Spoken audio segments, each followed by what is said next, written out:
देखिए, आप सब जानते हैं न्यायपालिका कैसे चलती है या न्यायपालिका की ताकत क्या है। डेमोक्रेसी के 3 पार्ट, लेजिस्लेचर है, आप चुन के भेजते हैं।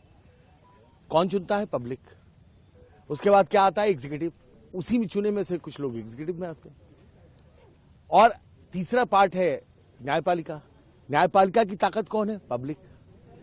तीनों पूरे इंटायर नेशन जो डेमोक्रेटिक सिस्टम है उसकी ताकत है पब्लिक।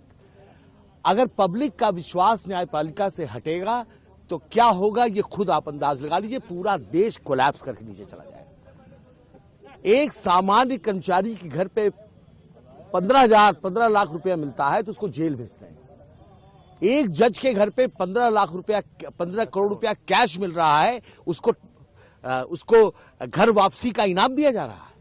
क्या हाईकोर्ट, इलाहाबाद हाईकोर्ट क्या डस्टबिन है, कचरा बिन है?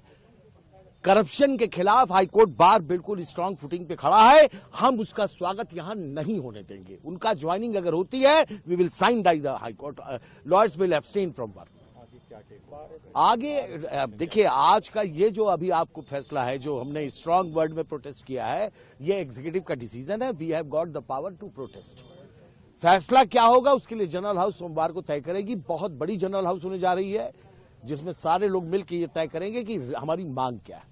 हम अंदाज आपको बता सकते हैं इस वक्त कि जनरल हाउस में क्या हमारी मांगे हो सकती है, लेकिन वो सहमति पर निर्भर करता है। जैसे इतना तो तय है कि जस्टिस यशवंत वर्मा को इलाहाबाद में नहीं भेजा जाए, ये हमारी मांग नंबर 1 है।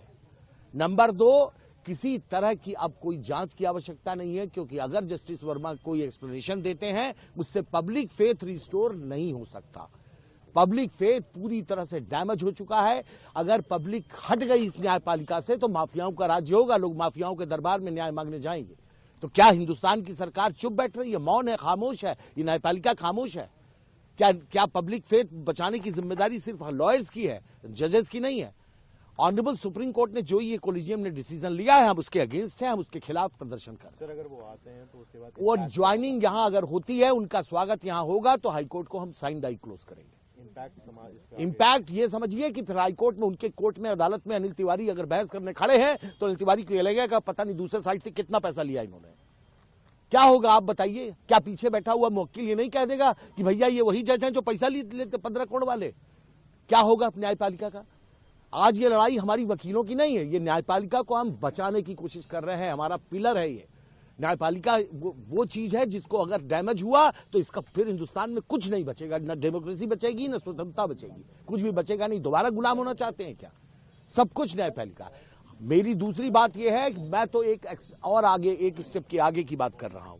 जस्टिस यशवंत वर्मा का न्यायपालिका में फर्दर बने रहना पूरे हिंदुस्तान के लिए बहुत बड़ा खतरा है, कलंक है। इसलिए उनको तत्काल प्रभाव से उनको रिजाइन कर देना चाहिए।